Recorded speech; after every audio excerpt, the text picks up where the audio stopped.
Bismillahirrahmanirrahim. Assalamualaikum warahmatullahi wabarakatuh. Baik, pada pertemuan tutorial kali ini kita akan membahas tentang korelasi ganda. Nah, ini merupakan lanjutan dari korelasi produk momen yang pernah saya ajarkan pada pertemuan sebelumnya. Nah, jadi di diskusi sebelumnya kita sudah mencoba menghitung bagaimana sih menguji hipotesis asosiatif, yaitu hubungan antara variabel independen dengan variabel dependen. Nah, di sini bedanya karena disebut korelasi ganda, berarti variabelnya ada yang lebih dari satu.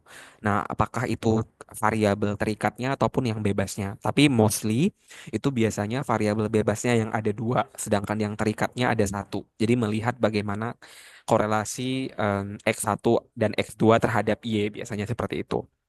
Nah, sekarang kita coba lihat. Jadi kalau yang pernah saya jelaskan sebelumnya itu misal ada sorry, kita ganti warna dulu.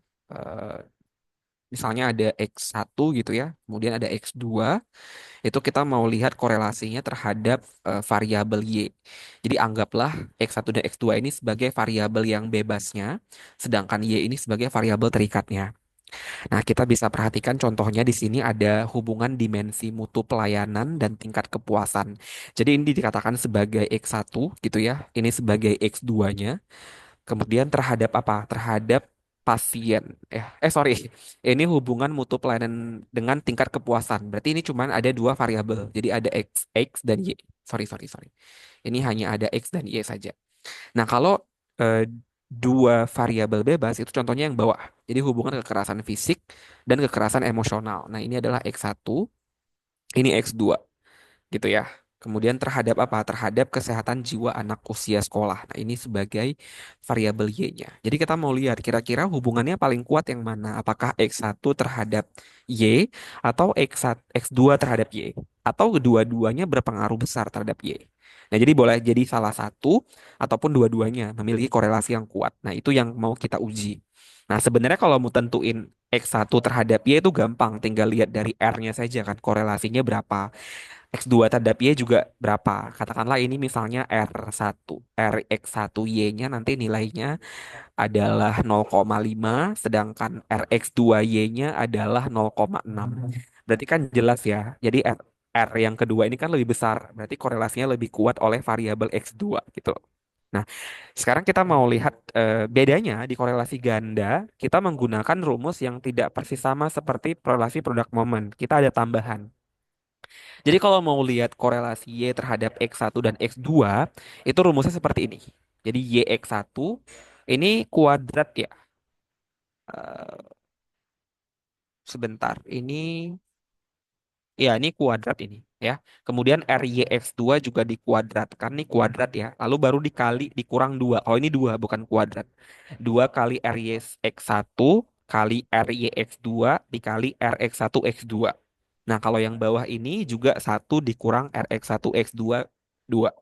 Nah, perlu saya jelaskan bahwa makna dari RYX1 adalah korelasi antara variabel X1 terhadap Y, sedangkan YX2 adalah korelasi X2 terhadap Y, sedangkan X1 X2 adalah korelasi X1 dengan X2. Jadi ada tiga korelasi yang mau kita hitung. Jadi setelah itu baru kita bisa masukkan ke persamaan ini. Jadi tugas kalian menghitung. Nah, untuk menghitung ini, dan ini itu gunakan produk momen yang ada di pertemuan sebelumnya. Jadi produk momen dulu baru bisa pakai korelasi ganda. Jadi untuk mendapatkan korelasi ganda, kita harus melewati korelasi produk momen atau yang persen itu ya. Nah, setelah itu belum selesai. Nah, setelah kita menghitung korelasinya, kita baru bisa menghitung signifikansinya. Artinya kita menguji hipotesis. Kalau pertemuan sebelumnya kita melihat R tabel dan R hitung, maka di sini kita melihat F hitung dan F tabel. Itu bedanya. Jadi uji F itu dilakukan di sini. Nah, tetap kalau F hitung itu adalah R kuadrat, R ini adalah R korelasi tadi, yang ini, ya, R dari sini, kemudian dibagi sama K, lalu dibagi sama 1 kurang R kuadrat, dibagi N kurang per K kurang 1. Nah, KN ini apa? Di sini. Jadi mungkin rumusnya lebih saya tulis kayak gini lebih gampang ya. Jadi kalian bisa pakai yang ini aja biar lebih mudah ngelihatnya. Jadi R kuadrat per K dibagi dengan 1 kurang R kuadrat dibagi dengan N kurang K kurang 1. Di mana R itu korelasi sebelumnya, kalau K itu variabel bebas, sedangkan N itu jumlah sampel atau Ya, jumlah respondennya biasanya. Kalau F hitung itu nilai yang kita hitung. Ini kita mau dapetin F hitungnya. Nah, lalu kaidahnya atau syaratnya adalah kalau F hitung besar daripada F tabel, itu H0 ditolak. Berarti tidak ada hubungan gitu ya. Sedangkan kalau kurang dari F tabel, maka H0-nya diterima gitu. Jadi kalau H0 ditolak, kita menerima apa? Ya, berarti kita menerima HA. Terus kalau misalnya yang bawah, H0-nya diterima, maka kita menolak HA gitu. Tetap ya kita mengujinya pada signifikansi 0,05 atau pada 5% ya, seperti di korelasi produk momen. Nah, biar gampang, saya mau contohin aja langsung contohnya di sini. Ada hasil angket disajikan dalam bentuk seperti ini. Jadi sebenarnya dalam melihat korelasi kita boleh mengambil data dari hasil survei ataupun angket yang kita bagikan. Kan biasa dalam riset sosial kita sering bikin angket. Nah, jadi nanti kita bisa lihat kira-kira ada nggak sih kaitannya dengan variabel-variabel yang sedang kita lihat korelasinya. Nah, di sini kebetulan dia mau lihat hubungan strategi dan media dakwah ya, terhadap efektivitas dakwahnya. Nah, ini mungkin topiknya dari Fakultas Dakwah gitu ya. Nah, jadi strategi ini disebut sebagai X1, media dakwahnya sebagai X2, sedangkan efektivitas dakwahnya adalah Y. Berarti jelas ya di sini bahwa variabel X1, X2 sebagai variabel bebas atau independen, sedangkan efektivitas dakwahnya atau hasilnya itu disebut sebagai variabel terikat yang dipengaruhi oleh dua variabel X1, X2. Nah, terus nilainya disajikan kayak gini. X1, X2-nya ditabulasi, Y-nya ditabulasi. Nah, dari sini baru kita bisa dapatkan nilainya. Nah, jadi langkah pertama mirip kayak di product moment, kita bikin dulu kalimat hipotesis. Jadi kalian harus define hipotesis statementnya apa. Jadi kalau misalnya di sini H0, itu dia tidak ada hubungan ya yang signifikan antara strategi dan media terhadap efektivitas dakwah. Lalu kalau HA berarti terdapat hubungan. Itu bedanya cuma di situ aja. Tidak terdapat sebagai hipotesis negatif, kemudian yang terdapat sebagai hipotesis yang positif gitu ya.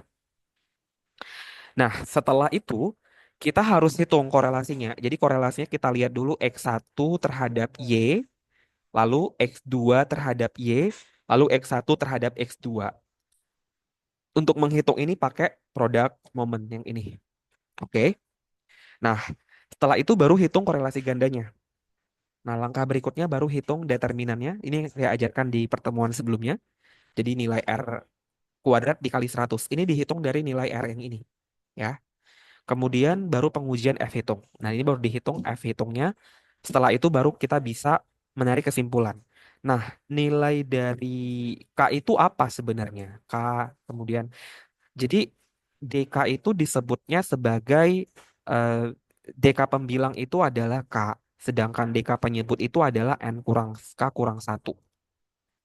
Nah, sebetulnya kenapa di sini K-nya nilainya 2? Jadi udah pasti ya nilai K itu 2 karena variabelnya ganda. Jadi karena variabelnya ganda maka nilai K-nya itu 2. Nah, sedangkan N itu adalah jumlah sampelnya. Kenapa kurang satu? Karena memang seperti ini standarnya. Jadi dia udah baku dikurang satu. Oke. Nah, sekarang kita coba uji menggunakan spreadsheet. Saya pakai spreadsheet ataupun teman-teman boleh pakai Excel.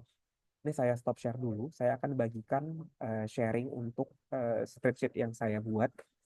Biar mudah, teman-teman bisa pakai spreadsheet aja ya. Jadi sebentar, kita bisa buka spreadsheetnya. Wait, sebentar ya. Nah ini, semoga sudah kelihatan ya. Nah ini saya perbesar sedikit barangkali biar lebih teroptimalis. Iya, oke. Jadi ini mudah-mudahan bisa di zoom barangkali nanti ya ketika ditonton. Nah, jadi di sini kita sudah input nilai X1, X2 sama Y-nya seperti data yang dapat di Excel di slide yang saya bagikan tadi. Nah, ini adalah tabel bantu. Nah, dalam membuat produk momen kita pakai tabel bantu. Jadi di sini karena kita mau lihat korelasi X1 terhadap Y, lalu X2 terhadap Y, lalu X1 terhadap X2, itu kita bikin 3 tabel bantu, oke? Karena kita mau lihat 3 korelasi. Jadi X1 terhadap Y, yang ini, tabel bantunya saya buat ya. Lalu kita mau lihat X2 terhadap Y, tabel bantunya yang ini. Lalu kita mau buat X1 terhadap X2. tabel bantunya yang seperti ini. Nah, jadi kita mulai dari korelasi produk momennya dulu ya. Sekarang kita bisa ambil datanya dari sini. Nah, kita ambil datanya X1-nya yang ini ya, kita bawa ke sini saja. Kemudian Y-nya kita ambil yang ini. Kemudian kita masukkan ke sini.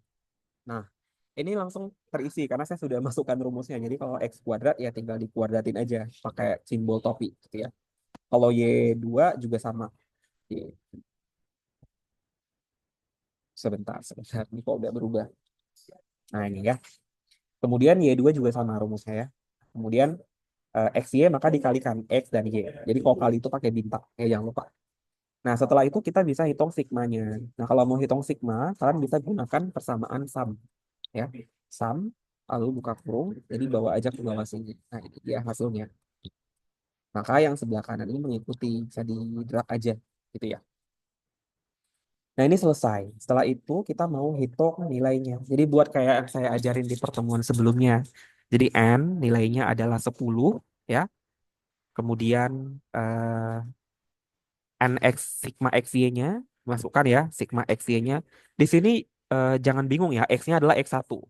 Nah, lalu dimasukkan angka-angkanya, nanti teman-teman bisa dapat nilai korelasinya. Jadi dihitung sampai dapatnya seperti ini RY X1-nya, ya. Kemudian berikutnya kita mau lihat hubungan X2 terhadap Y. Nah, hubungan X2 terhadap Y, kita masukkan nilai X2-nya. Nah, nilai X2-nya kita masukkan ke sini. Kemudian tetap Y-nya sama ya, kita ambil nilai Y dari sini. Oke, dipindahkan saja ke sini. Nah, ini hasilnya. Ini otomatis aja ya, karena saya udah bikin rumusnya. Teman-teman boleh boleh bikin rumusnya di Excel. Dapat korelasi YX2-nya seperti ini. Dari sini kelihatan ya bahwa YX1-nya lebih kecil ya korelasinya dibanding YX2. Berarti sebenarnya korelasi X2 terhadap Y itu lebih kuat dibanding X1 terhadap Y. Kelihatan dari nilai korelasi produk momennya. Nah, tapi kita juga harus lihat kadang-kadang variabel bebasnya juga saling berkaitan atau saling mempengaruhi. Maka kita uji X1 sama X2 sekaligus gitu. Jadi kita uji X1 sama X2-nya korelasinya. Jadi kita hitung di sini. Nah, langsung terisi ya karena sudah bikin rumusnya. Jadi X1, X2-nya kita anggap sebagai Y. Jadi makanya saya buat ini sebagai Y karena harus ada variabel Y kan sebenarnya biar gampang buat korelasi produk moment. Nah, ternyata korelasinya lebih tinggi lagi nih 0,77.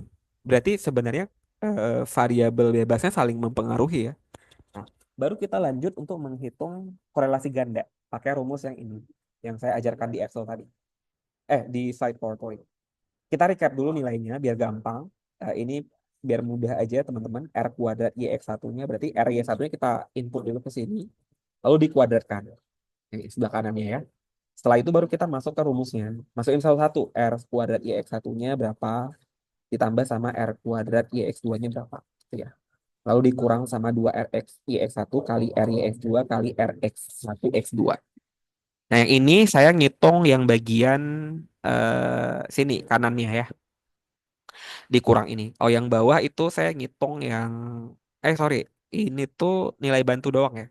Jadi ini adalah R kuadrat IX1 yang ini ditambah sama R kuadrat IX2 yang ini dikurang 2 RX1 kali RX2 RX1 X2. Nah, ini tabel bantu yang ini saya buat. Ini gimana mudahnya teman-teman yang ngitungnya kan. Nah, terus baru di bawahnya, yang bawahnya ini kan satu kurang R kuadrat X1 X2. Nah, ini nilainya seperti ini. Nah, lalu kita bagi. Hasilnya adalah ini. Lalu akarnya, karena ini kan akar ya. Jadi saya buat lagi seperti ini. Ya, kemudian baru kita bisa hitung F hitungnya. F hitung itu rumusnya seperti ini. R kuadrat per K. Ikutin rumus aja, saya masukin R-nya. Tadi R-nya dapat kan ini ya, 0,45. Dimasukkan ke sini. R kuadratnya berarti dikuadratin dari yang sini. Nah, K variabel bebas itu adalah 2 tadi ya. Karena K itu nilai jumlah variabel bebas. Kalau jumlah variabel bebasnya ada 3, maka K-nya 3. Gitu ya. Nah, maka R kuadrat K ini maksudnya ada topi 2 itu kuadrat ya. Dibagi K itu adalah ini. Kemudian yang bawahnya satu kurang R kuadrat. Berarti ini ya. Satu kurang R kuadrat. R kuadratnya yang ini kan tadi. Nah, nilainya seperti ini. Lalu N kurang K kurang satu itu 7. Gitu ya. Kemudian ini nilainya dikurangin. Ini bagi ini. Maka dibagi aja nih. Dapatnya segini. Ini bagi ini. Terus FH-nya berarti atas bagi bawah. Kita selesaikan ini. Yang nilai ini kita bagi sama yang ini. Ya. Dan terus setelah dapat nilainya, kita baru lihat DK pembilang sama penyebut. Nah, pembilangnya tadi kan variabel bebasnya 2. Kalau penyebutnya karena sampelnya ada 10, maka di sini eh, kenapa 7? Karena ya sama dengan 10 dikurang K-nya 2 dikurang 1, ya 7 gitu ya.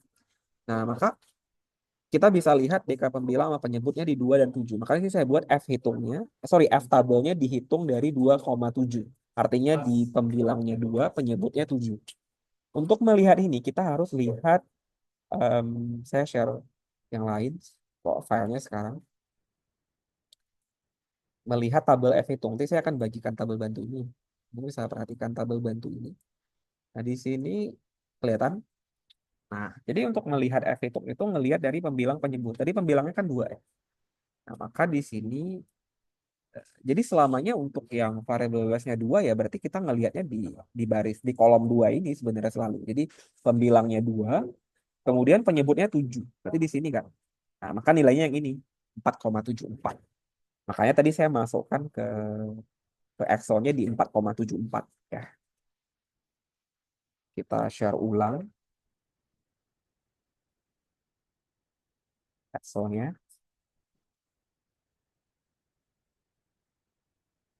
Jadi ini. Maka nilainya tadi saya masukkan di sini 4,74. Nah, tadi F hitung kita berapa? Dapatnya nih 0,92. F tabelnya 4,74. Berarti jauh lebih kecil. Karena lebih kecil, maka kesimpulannya kita menerima H0. H0 berarti nggak ada hubungan antara strategi dan media dakwah terhadap efektivitas dakwahnya. Gitu. Jadi itu kesimpulan akhir. Nah, barangkali pengaruhnya dipengaruhi oleh salah satu faktor saja. Karena tadi kelihatan ya bahwa di sini korelasinya lebih besar tuh yang YX2. Bahkan sebenarnya X1 X2 yang berpengaruh lebih kuat karena korelasinya 0,77 gitu ya. Nanti saya akan bagikan topik latihan bisa dicoba-coba. Nah, barangkali untuk menggunakan Excel ini bisa dibuat aja rumusnya ya. Jadi nanti karena teman-teman sudah pernah mengambil mata kuliah pengantar aplikasi komputer, harusnya sudah familiar dengan rumus-rumus di Excel. Jadi saya nggak akan review ulang tentang ini. Tapi kalau kalian juga masih kesulitan, boleh ikutin aja nih pola yang saya tulis di sini nanti sesuaikan aja dengan rumus yang dituliskan di Excelnya, gitu ya. Barangkali itu kalau ada pertanyaan lanjut bisa dikonfirmasi lewat adlink. Begitu ya kurang lebih. Terima kasih banyak. Assalamualaikum warahmatullahi wabarakatuh.